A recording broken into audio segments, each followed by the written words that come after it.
We are back with On the Road of Recovery with Tequila from West Portsmouth, Ohio. How are you doing today? Good, how are you? Fantastic. Thanks so much for coming out and joining us.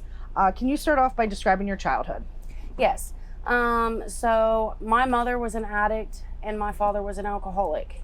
So I was born into drug addiction and it was normal for me.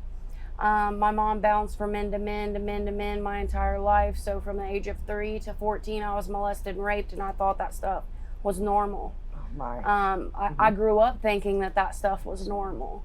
So for me, like, the only way I knew to show affection to other kids was kiss them or touch them. You know what I'm saying? Right. Like, the only way I knew how to express my feelings, to express love to anyone is how it was done to me. So I thought that was normal until I was 14 years old. Gotcha. Yeah. And what happened at 14? So I met my baby's dad, my first baby's dad. I got pregnant when I was 15. And so I tell everybody like he was my first love, and this is why. He noticed the way my mom's boyfriends were treating me and how I was treated growing up.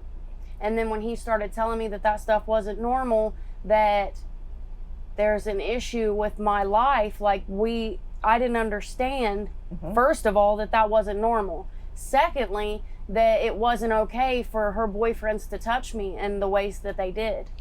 Absolutely. You know? So he instantly, in aggression was like all through my story. If I didn't fight, I was not surviving. Okay. And did that cause problems for you at school? Yes, it did. Okay. So if I didn't like someone, I hit them.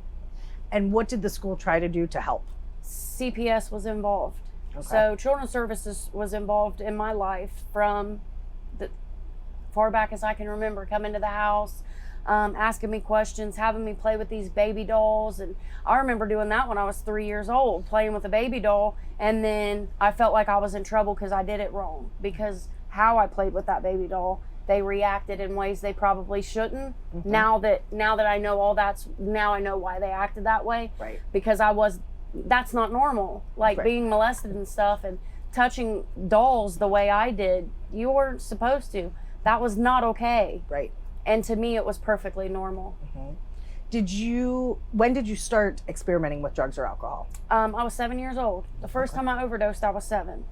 So when I was 7, I climbed up on top of the toilet, on top of the washer. I can't remember if it was the washer or the dryer. I know it was one of them, and I climbed up on top of it.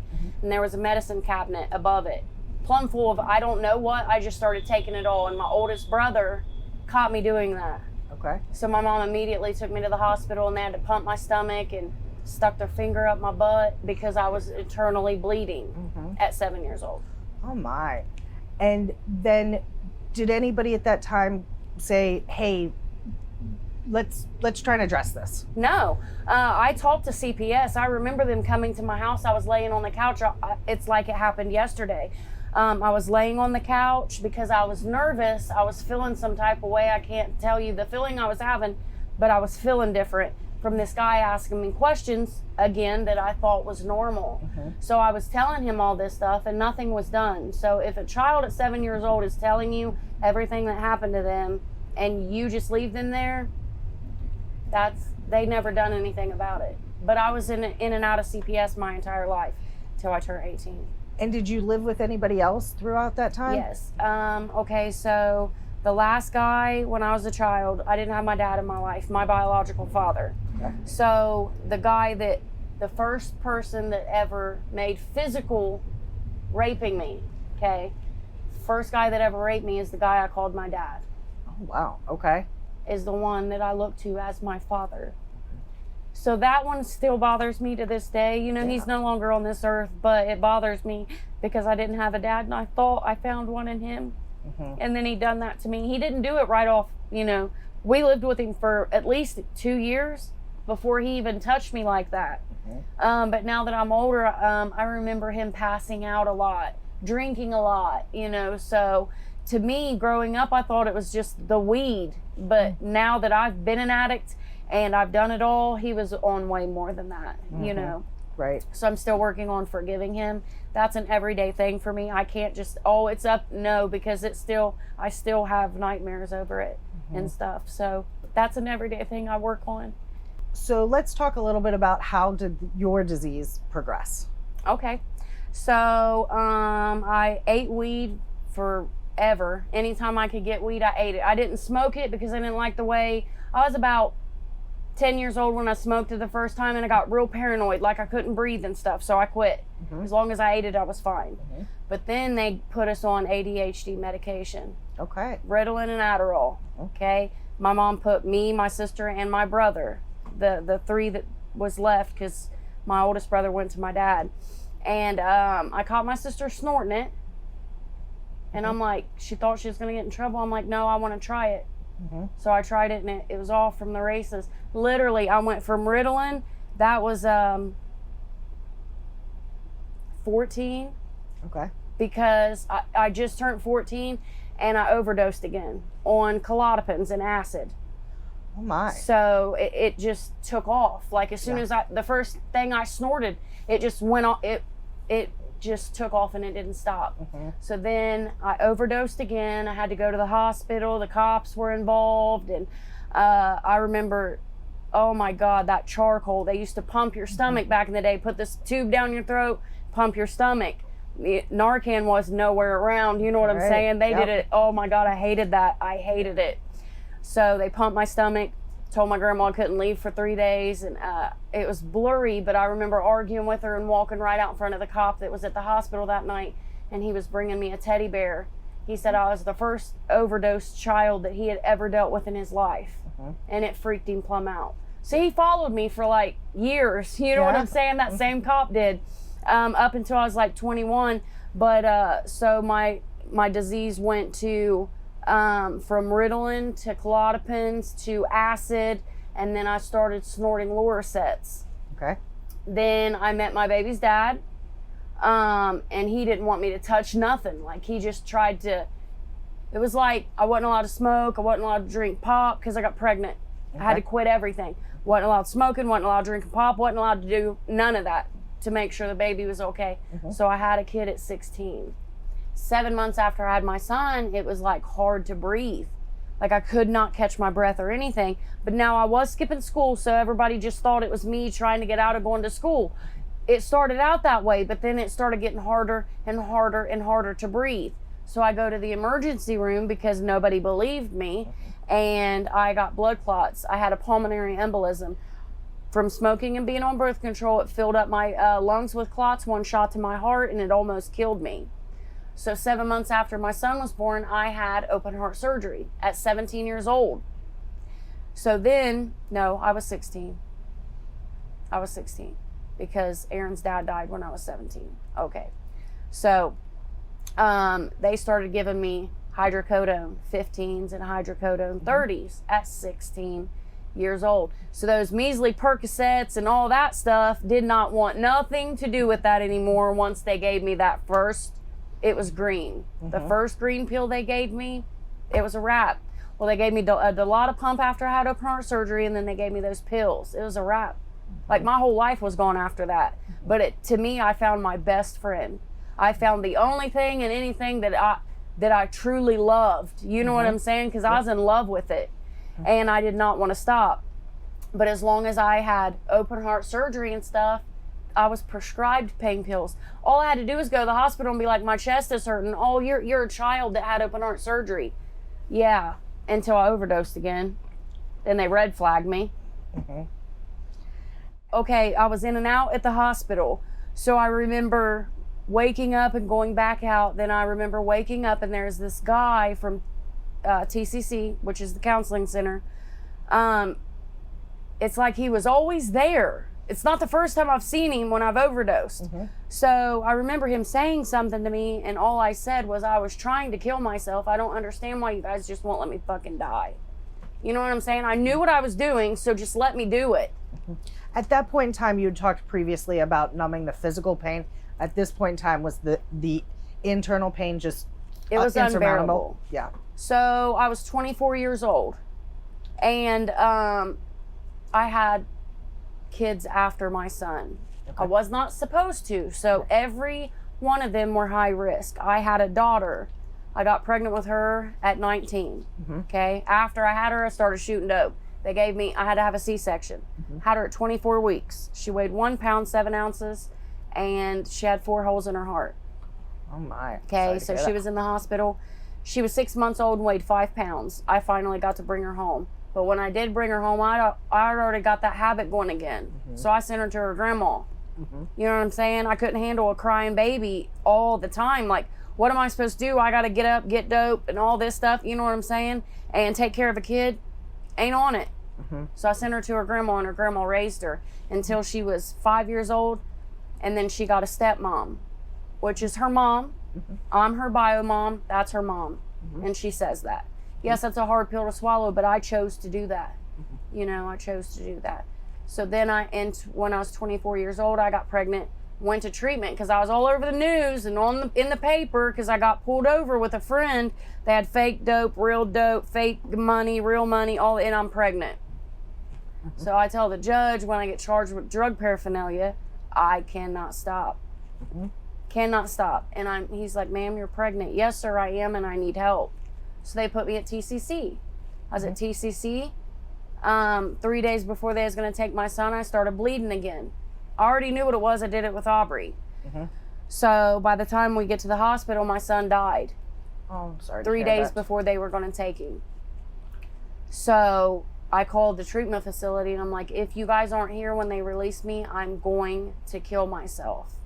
So I stayed in treatment for about maybe a week after that. Then my baby's dad left treatment and they took my phone calls. I've already been through this since I was 14 years old. Something's going on. There's a reason you don't want me to use the phone. So I just bounce, take off, and I find him. I know right where to look for him at. So he had left treatment and off to the races I went, you know.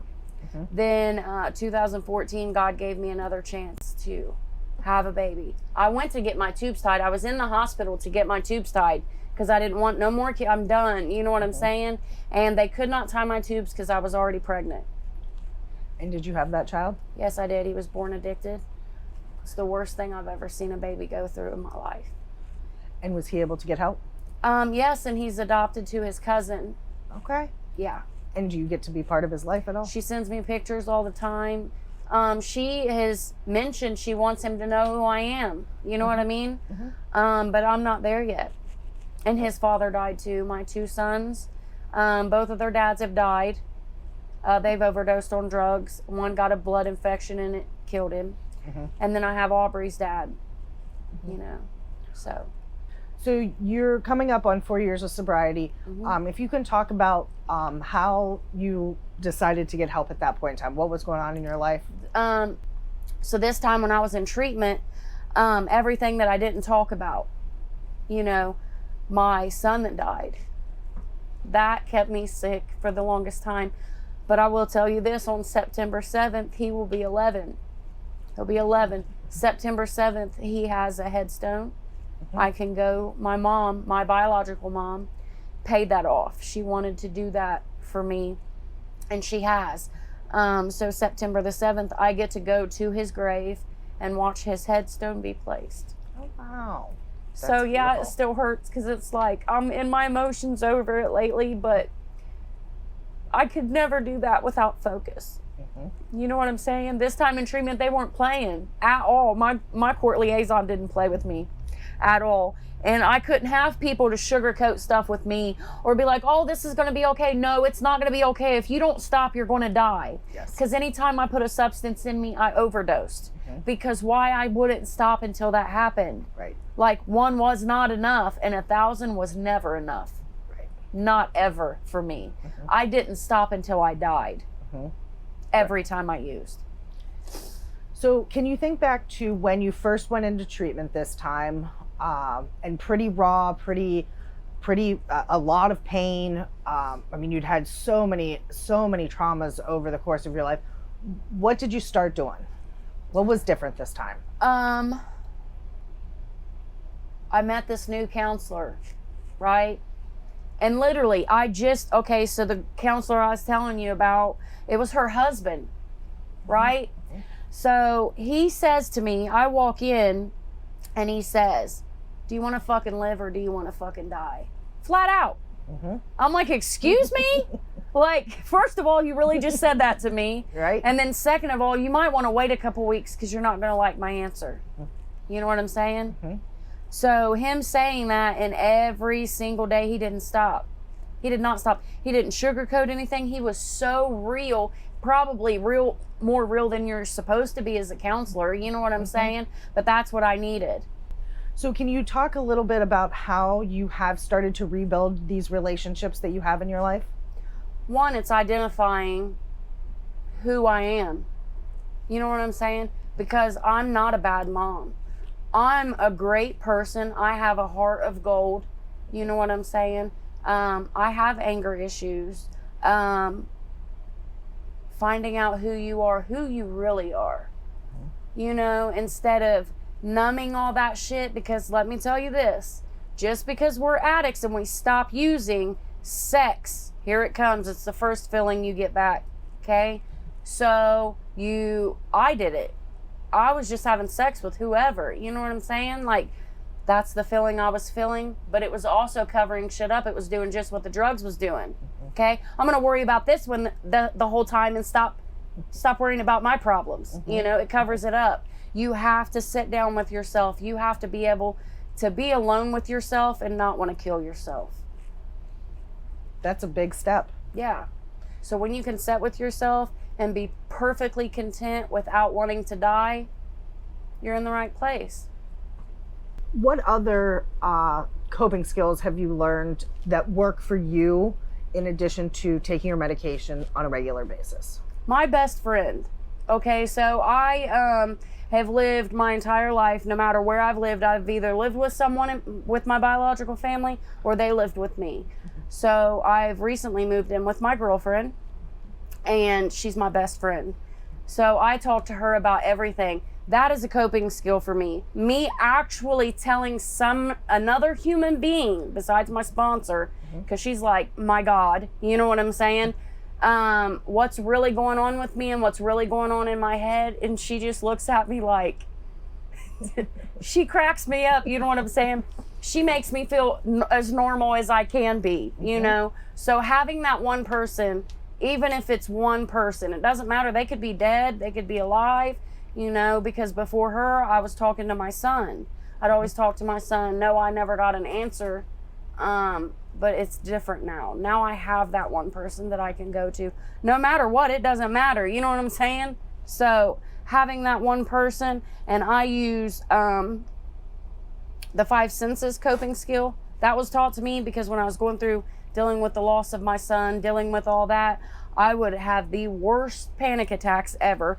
I would throw up, almost pass out and everything. So my court liaison taught me that skill.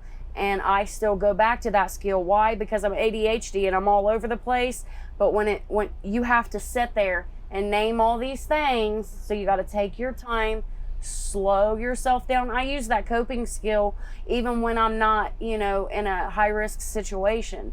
I have to use that because I don't take any meds for ADHD because I get addicted to like anything that makes me, psych meds. I tell my psychiatrist that if you give me a psych med that I like, I will tell you about it because I will abuse it. He said, you were the only person that has ever told me you like psych meds. Listen, me and some Seroquel can get down, you know? So I'm honest with them. I'm honest with anybody that I come in contact with. And I have to say, through this entire, 40 minutes that we've been talking, the one thing that has just really been so clear is your willingness to be honest. And that is so vital for long-term recovery. Well, here's the thing. Like, I've went my whole life, and okay, so I deal with that today with my clients, okay? So when someone comes at me aggressively, I just want to cry because it's not their fault. That's the only way they know how to respond to that, you know, and I just want to hug them and hold them. When I done that, no one knew why I was doing that. You know what I'm saying? I can only spot it because I have it. You spot something that you've got. You know what I'm saying?